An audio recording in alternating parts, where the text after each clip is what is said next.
Bom dia, nono ano. Hoje nós vamos falar sobre as variações linguísticas, né?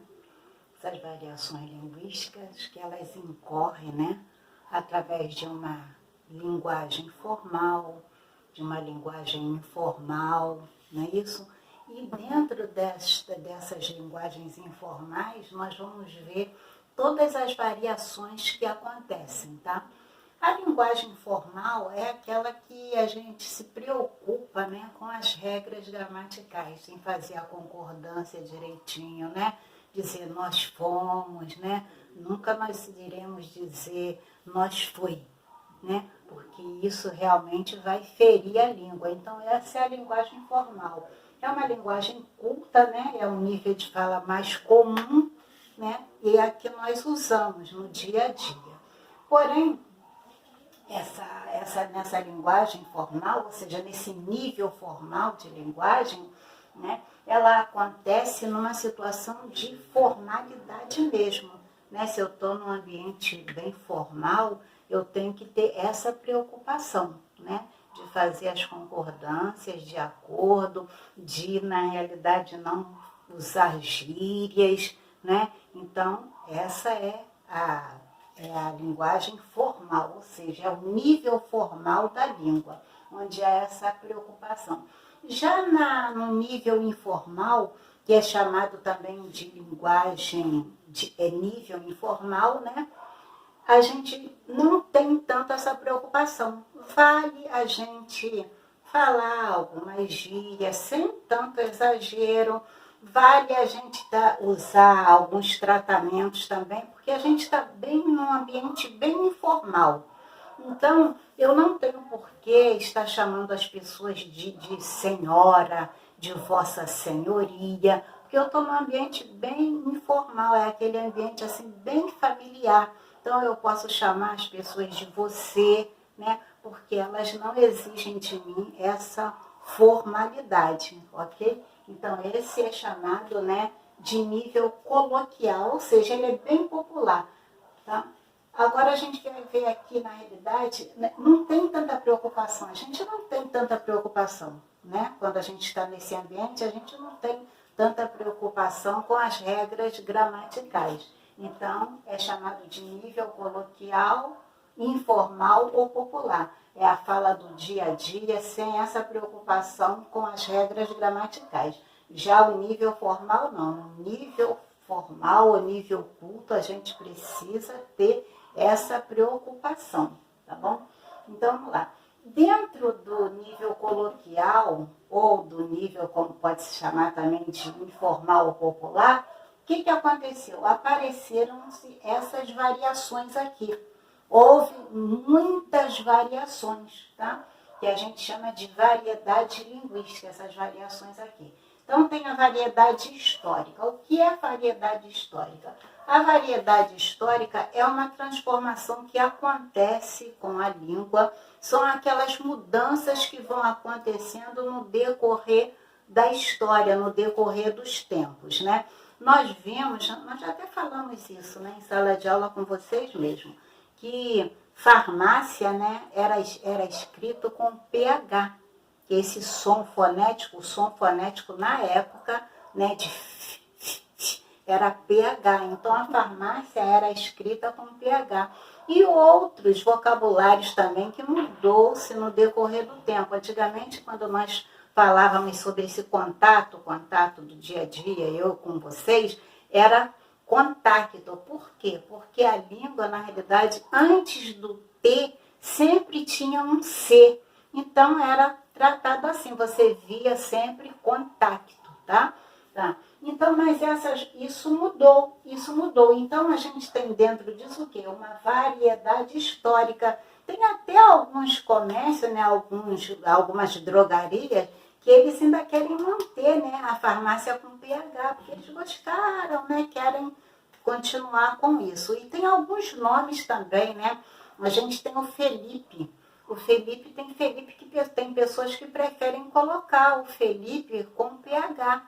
Só que isso é uma variedade histórica, isso já passou. Hoje o Fê é com F mesmo, não precisa disso, mas as pessoas querem, né? Então a gente não vai mexer nisso. Tem a variedade etária, que é uma variedade etária. Essa variação etária é da idade. Por exemplo, eu falo de uma maneira, vocês que são adolescentes falam de outra maneira, né? E dentro dessa variedade, o que acontece? Há algumas mudanças, às vezes vocês talvez nem entendam, né? No meu caso, eu tenho até que tomar um cuidado muito grande, porque senão, de repente, vocês podem nem entender o que eu estou falando, porque às vezes é um vocabulário muito rebuscado, ok? Então, isso é a variedade variedade etária. São as formas como as crianças falam e como os adultos falam, né? A gente fala diferente das crianças, ok? Tá. E tem a variedade regional. O que é a variedade regional? Ela varia de região para região. Aqui no Rio de Janeiro a gente fala alguma coisa de uma maneira, a gente se expressa de uma maneira. Em outros estados eles falam diferente da gente. Por exemplo, eles dizem que é certo que a gente fala assoviando. O nosso S sempre sai aquele assovio. Já o pessoal do norte já não fala assim. A maneira como eles falam é diferente da nossa. Então, isso é uma característica, uma variedade, né, regional, né? É uma variedade regional que acontece. E tem as variações sociais também.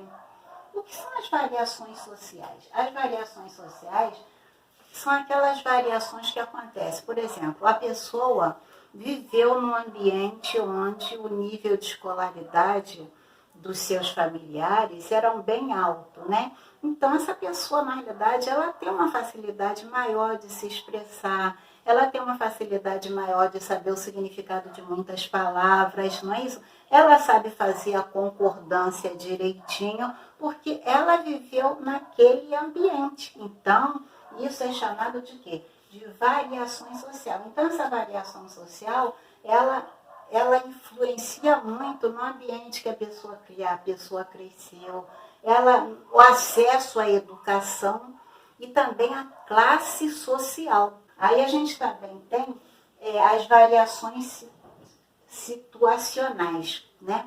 As variações situacionais.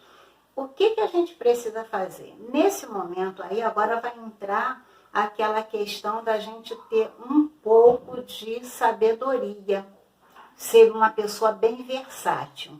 Então, se eu estou num ambiente, por exemplo, eu estou num ambiente onde as pessoas são mais simples, elas não vão entender muita coisa que eu vou falar, eu vou precisar fazer o quê? Eu vou precisar buscar conversar ou pronunciar palavras que elas vão entender. Eu não tenho que estar buscando palavra rebuscada. E muitas pessoas fazem isso para mostrar que eu sou uma pessoa culta, né? Isso é uma falta realmente uma falta de respeito, né? com o outro. Então, o que acontece? Se eu estou em comunidade diferente, eu tenho que aprender, sabe, a me comunicar de acordo com que aquelas pessoas vão entender. Porque senão elas não vão entender, eu vou falar 1000 palavras e elas talvez entenderão 10, ou talvez outras não entenderão nada. Então eu tenho que saber me comportar de acordo com a situação. Por exemplo, tem pessoas que falam muita gíria, né? E a gente às vezes nem consegue entender. Eu mesma sou uma, né? Na escola, né? Um tempo desse, quando nós trabalhamos sobre variedade linguística, né, no primeiro bimestre, eu pedi até para as crianças fazerem, né, trabalhos e eles traduzirem para mim muitas gírias que, na realidade, eu não conheço. Por exemplo, crush. Né, o crush é o namorado, sei lá, é a pessoa que a pessoa está ficando, eu não sei, né? Então, eu pedi para eles fazerem isso. Então, só que a questão situacional eu tenho que entender. Por exemplo, um médico, né? O médico, ele tem situações que ele tem algumas expressões que ele vai passar para o paciente não vai entender.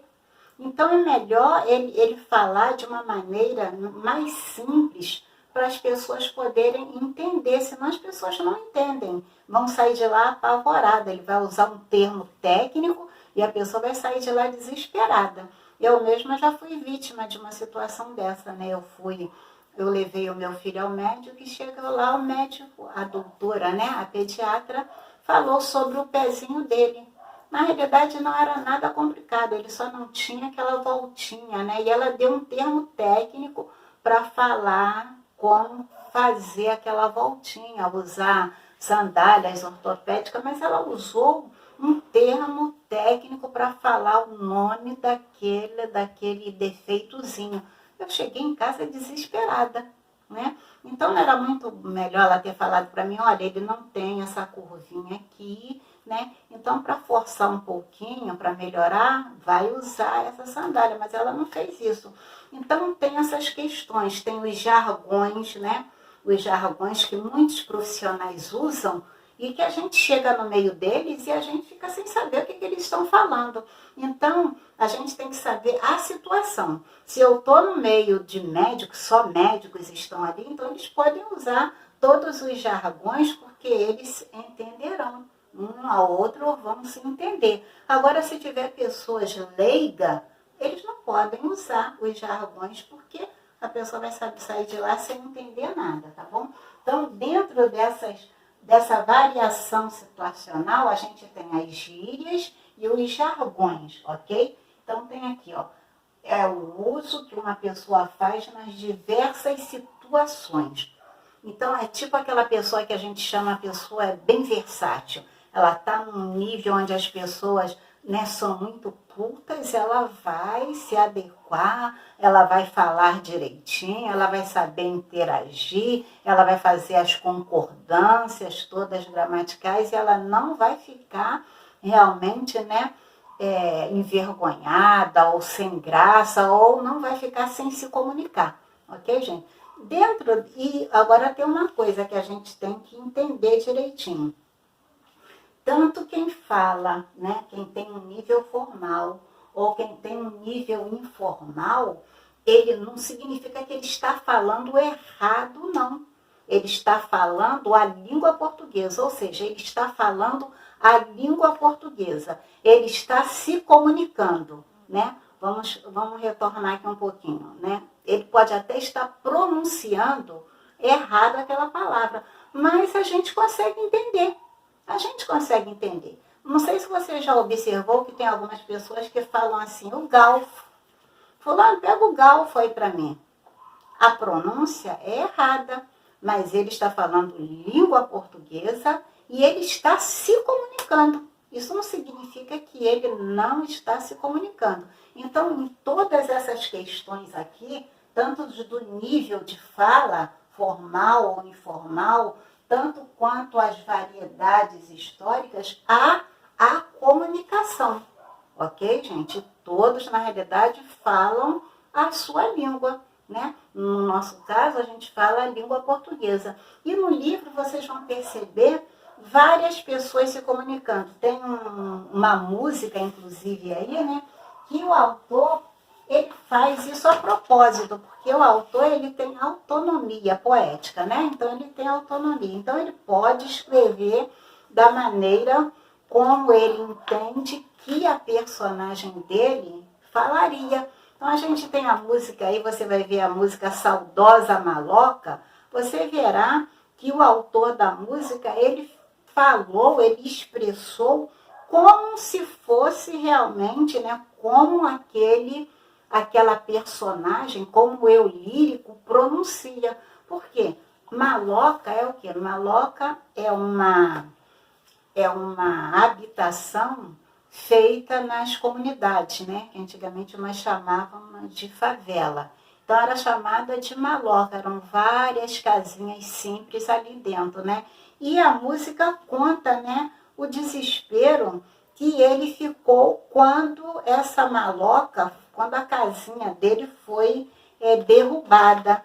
E aí o autor da música, ele fala, ele se expressa como aquela pessoa que vive numa comunidade onde a linguagem o nível de linguagem é informal, né? E percebe-se que ele não teve oportunidade de frequentar as escolas, e aí ele vai expressando dessa maneira. Então você vai ver poesias, né, expressas aqui nessa página, né, que estão na página 66 a 77, você vai ver poesias ou música, né, escritas numa linguagem bem formal, outras numa linguagem bem informal. Mas o autor fez isso o quê? Para mostrar o nível cultural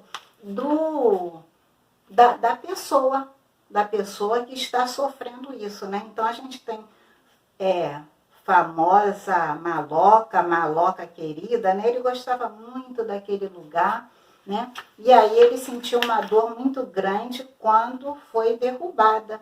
E aí ele fez essa música, né? Saudosa Maloca querida. Aí a gente vai ver as expressões aqui. Deixa eu colocar aqui na página para a gente ver. Essa liberdade poética, né? Essa liberdade poética pode fazer com que as pessoas não precisam ficar tão presas às concordâncias verbais, ok?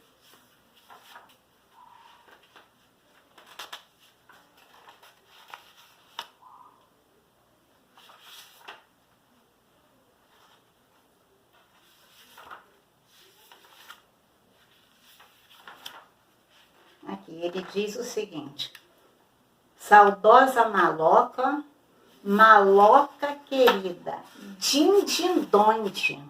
Aí a gente fica olhando, din-din-donde. O que ele fez? Ele se expressava assim, din-din-donde, de onde nós passamos. Aí ele diz, din-din-donde nós passemos. Não é passemos, né? É onde nós passamos dias felizes em nossa vida. Ele diz, din-din, onde nós passemos dia feliz de nossa vida, né? Mas o autor fez isso porque está errado? De repente alguém olha e fala, não, está errado, não. Não, ele quis fazer, ele quis expressar de acordo com como o personagem se expressaria, para mostrar o quê? Para mostrar que ele conseguiu expressar o sentimento dele de tristeza, embora não houvesse muitas concordâncias verbais, né? Nem nominal, e também muitas palavras, né, escritas errado, mas houve comunicação. Então, gente, a gente precisa entender o seguinte, houve comunicação, tudo bem, tudo bem. Não vamos dizer que está errado não, tá bom? E aí vocês vão ver todos os exercícios, vocês vão fazendo os exercícios do livro, né? Façam com calma, leiam bastante as músicas, as poesias, né? Tem aí o Pavão Misterioso, tem várias músicas para vocês lerem, e após eu estarei enviando o exercício de fixação da aprendizagem, tá bom? Fiquem com Deus.